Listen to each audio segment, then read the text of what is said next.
Nueva York. Entonces, señores, miren, vamos a abordar el tema de lo que está ocurriendo, en la iglesia, lo que está ocurriendo en la iglesia, cuando hablamos de la iglesia, de luego que estamos hablando de la iglesia católica, que la verdad es que estamos a la puerta de un cisma en la iglesia católica, que parece inevitable, porque este momento es sumamente crítico y no hay una respuesta. No hay una respuesta porque Mario Jorge Bergoglio, el Papa Francisco, independientemente de que siempre fue portador de un mensaje de reforma, y ese mensaje de reforma lo porta desde el nombre que escogió el nombre de uno de los primeros reformadores de la Iglesia Católica, que fue Francisco, y él quiso continuar el camino de Francisco, pero no obstante a eso, pues trató de ejercer un liderazgo de unificación. Eso hoy no es así. Es decir, el Papa Francisco no unifica la iglesia. El Papa Francisco encabeza pues un sector de la iglesia. Y en esas condiciones es difícil que pueda mantenerla pues unida. Pero además hay otros factores que confluyen en esta cuestión que tienen hoy una gran influencia, porque está el tema de un desborde, está el tema de un desborde de el tema moral, que antes fue tratado siempre por la iglesia, pero ahora tiene más vigencia que nunca y traspasa la iglesia. Es decir, está por encima de la iglesia. Antes era la iglesia la que trazaba las pautas de esa moral. Ahora ese fenómeno se ha colocado por encima de la iglesia y traza la pauta en la iglesia. Y aquí podríamos hablar de las iglesias. Ese fenómeno pudiera tener distintos nombres. Hay una designación que se llama uoquismo. A ese fenómeno se le llama uoquismo. Lo tomo de una obra que en estos momentos es objeto de muchos debates para tratar de comprender las nuevas tendencias en el debate político mundial, que esa obra se titula Los peligros de la moralidad, y su autor es un psiquiatra español, que se llama Pablo Malo. Entonces él plantea lo siguiente con relación a este fenómeno en sentido general. Estamos viviendo un nuevo despertar religioso sin Dios. y sin perdón, cuyo epicentro se encuentra en Estados Unidos. Allí el colapso del protestantismo ha dejado un vacío que ha sido ocupado por una religión laica, que es la llamada justicia social crítica. A esa llamada justicia social crítica es lo que él termina designando como wokismo. Como wokismo. Entonces, ¿qué ocurre? 5 cardenales han hecho pública una comunicación en la que exponen 5 dubias al Papa Francisco.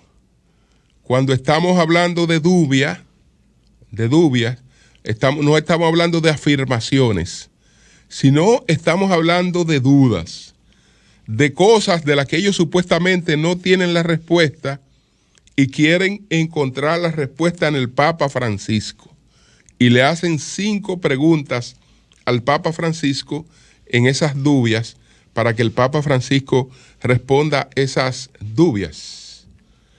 Y la respuesta que el Papa ofreció, ellos no la dan por respuesta, porque el Papa respondió dubias con dubias. Es decir, cuando estamos hablando de dubias, yo estoy hablando de confusiones que tengo sobre un tema, de indecisiones que tengo sobre un tema, de orientaciones que requiero sobre un tema, y entonces el orientador tiene que remitirme a respuestas precisas. Ellos entienden que las respuestas que ofreció el Papa no son precisas y han hecho pública estas dubias, y lo han hecho en el momento en que se da apertura al camino sinodal mundial.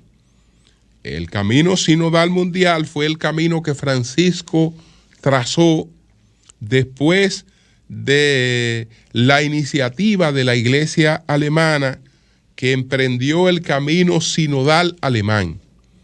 Francisco, previendo que eso podía llevar a una cisma, entonces paró a los alemanes y en cambio lanzó el camino sinodal mundial, que ya tiene varios años y tiene que concluir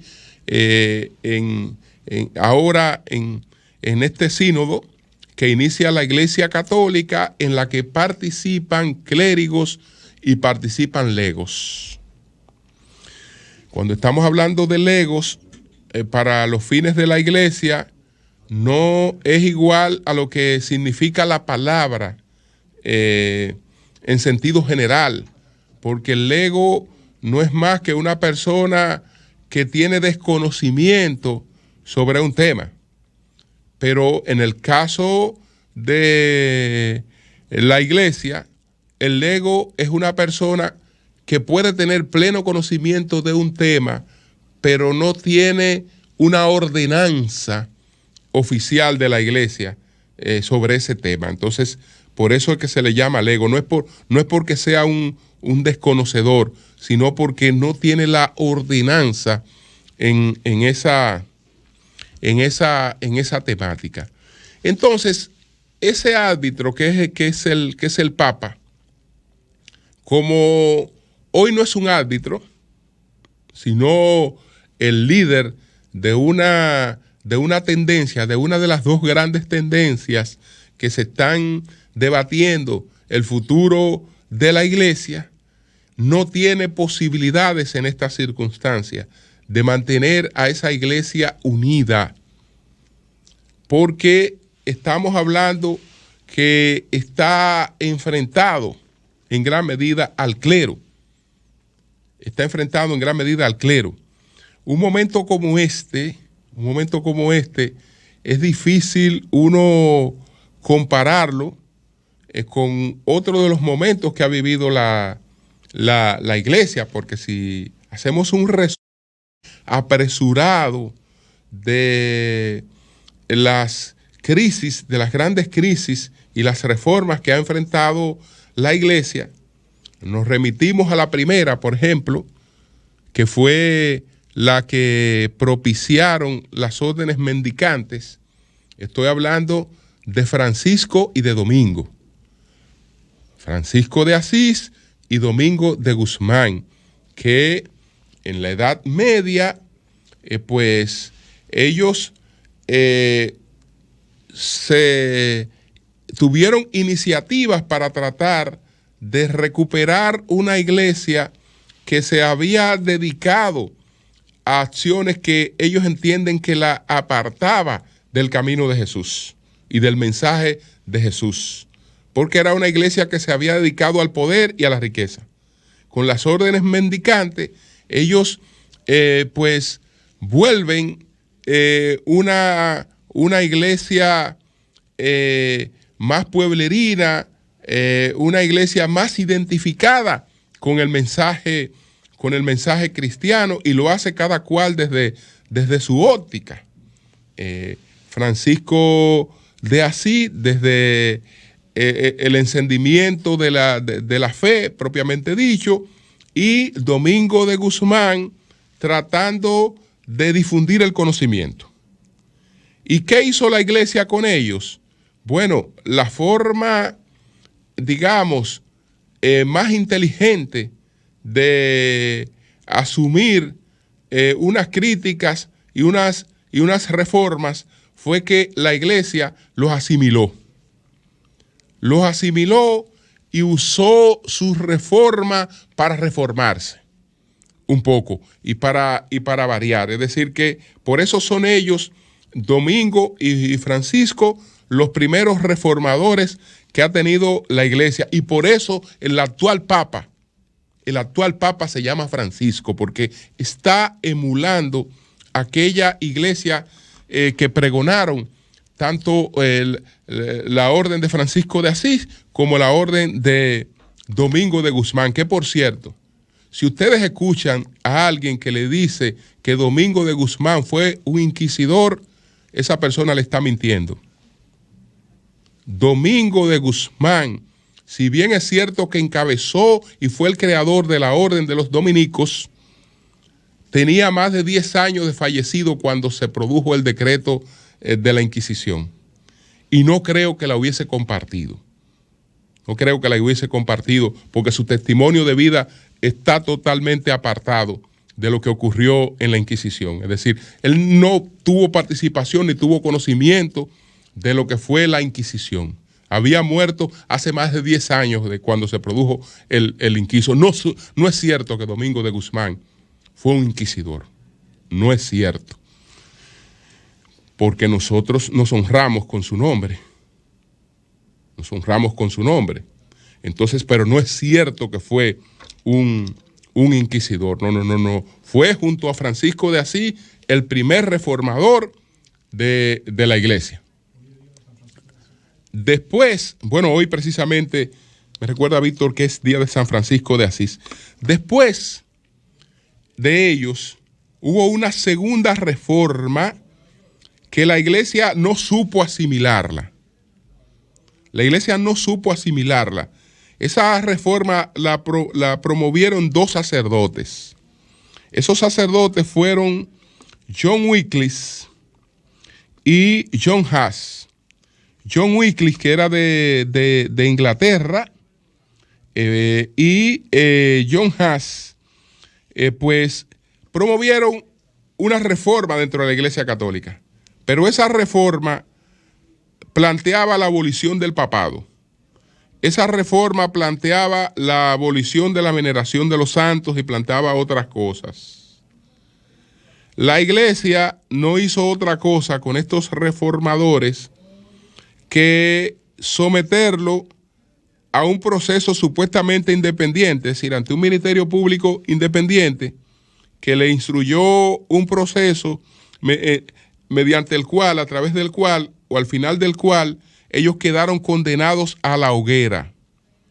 A los dos los llevaron, a esos 2 sacerdotes los llevaron a arder en la hoguera 100 años antes de la reforma de Lutero. ardieron en la hoguera, le concedieron un beneficio piadoso, que para que sufriera menos al arder en la hoguera, le colocaron un collar de pólvora en el cuello, para que ellos tuvieran un final más rápido que el de arder en la hoguera, no sufrieran tanto en la hoguera. Pero la iglesia lo que hizo con estos dos reformadores fue que los llevó a la hoguera. Como ya Lutero conocía la experiencia de estos dos sacerdotes, cuando colocó sus 95 tesis, estos puntos no los colocó, no se metió con esto. Lutero no planteó ni abolición del Papa, ni abolición de los santos, aunque la iglesia protestante después lo hizo, y otras cosas que estaban en la reforma que proponían estos sacerdotes, no lo incluyó. Aún así, Lutero se salvó de la hoguera porque el movimiento que propició no fue un movimiento solitario. Él no fue un héroe solitario, sino que inmediatamente esto prendió y aparecieron expresiones sismáticas. Inmediatamente apareció en Suiza otro sacerdote reformador, que fue Zunglio. Apareció en Francia otro reformador, que fue Calvino, y apareció inmediatamente también un rey que necesitaba separarse de la iglesia, que fue Enrique VIII, para poder romper su matrimonio y entonces casarse con la mujer que añoraba para casarse, que fue Enrique VIII. Se juntaron todos estos factores y eso produjo la reforma protestante, que después nos llevó a una guerra de más de 30 años.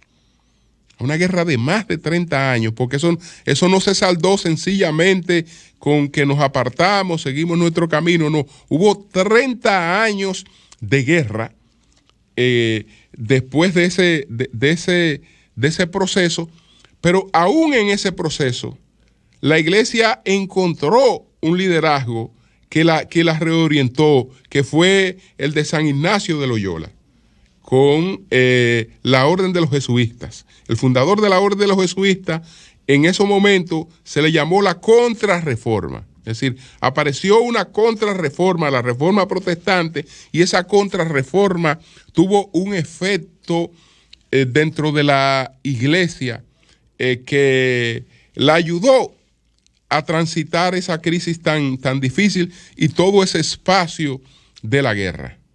El problema de ahora es que no hay quien supla esa parte.